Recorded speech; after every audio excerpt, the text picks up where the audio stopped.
Turn on the TV, they hit the Pentagon! They hit the fucking Pentagon! Alright, listen, I'm not gonna be some sort of cartoon channel, I just have to talk about this, okay? Even though, this movie stars a Chinese Canadian and I am a Japanese American, you know, we're all in a different league. I think I still have some leverage here. We're like Asian, American, technically, if you count Canada as part of the Americas. Anyways, so Turning Red. It's a movie.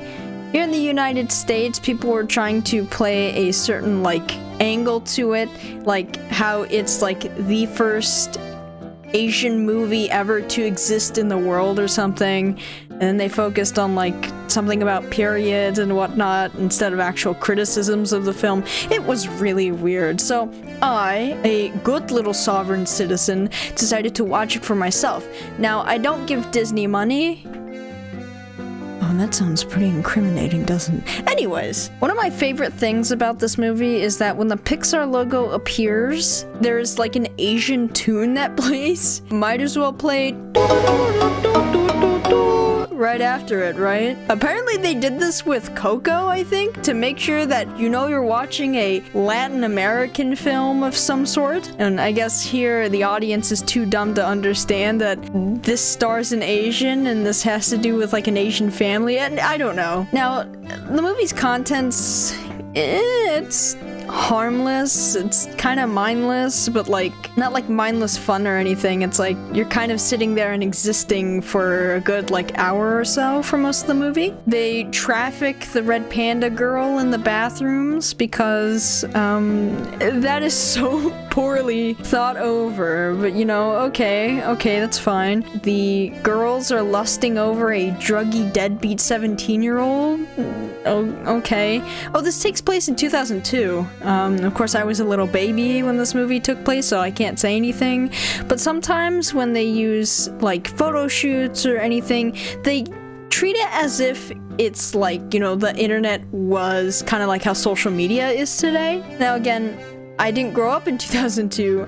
I was very much alive. I just walking and spitting out stuff. Soundtrack-wise, there are some okay tracks. I did note it for not sounding as generic as other Disney films. There raises some questions about red panda women and bestiality, and I, for some reason in my notes, said Super Princess Peach ripoff. I think what I find really cringe is the main character's friends beatbox a BTS-like song, and I know it's not BTS, it's supposed to be like NSYNC or Backstreet Boys, but come on. Listen, I'm not gonna pull off in Mr. Enter to just say how impossible this were to exist, because I'm sure they've existed at some point. But anyways, I hope when I'm sad that my friends just kind of break out in song and dance. So once the main character finds out she can turn into a giant panda, the parents just test her to see if she's actually emotionally, like, stable enough or something so that she can go out there and be independent.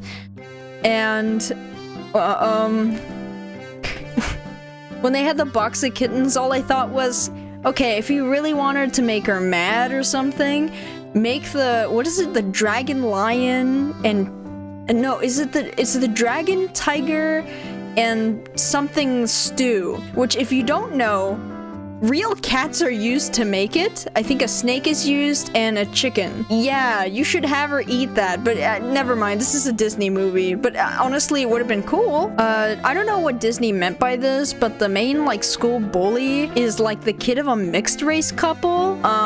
You know, I'm just not gonna think about it. A lot of it is a bunch of mindless entertainment until the last part of the film, and this is where I actually get a little confused. Why is the mom, like, bigger than the grandma? They also established that you can undo the panda seal if your emotions are way too strong, or you can just break the seal. So there's no more stakes in stealing your power. A little nitpick is that when the Backstreet Boy ripoffs join in singing with May, the main character, and the audience audience that fled didn't even come back, but the Backstreet Boys stayed? And when you take into account all of this, should the mom overcome her past and live with May with unsealed panda powers? Because in the end, that would be her facing, I guess, like generational trauma. And why is the mom like the final boss of the movie? I wish it was the grandma, because it's been established that the mom absolutely fears her mom. The only exposition that we get is that she hurt the grandma or something. And it's also shown that the grandma is overbearing, so there's a lot of wasted potential. I just had a lot of questions regarding the end of the film.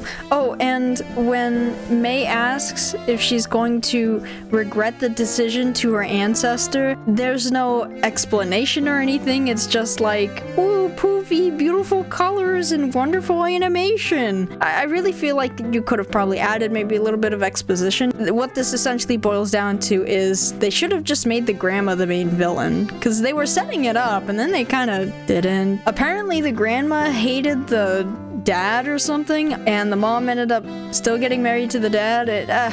Oh, Disney. Listen, if you want to see a movie that does Turning Red but better, you can watch Fire Breather. Does anyone even remember that? Actually, I have to go rewatch that movie to see if it was any good. I remember not being so impressed with like the kaiju in there and whatnot. A better example that I'm actually familiar with, How to Train Your Dragon, I think does this way better. No, I'm not going to elaborate that. I'm tired. It's the end of the day. I'm going to upload this to YouTube and then call it a day. Good night, everybody. See you tomorrow.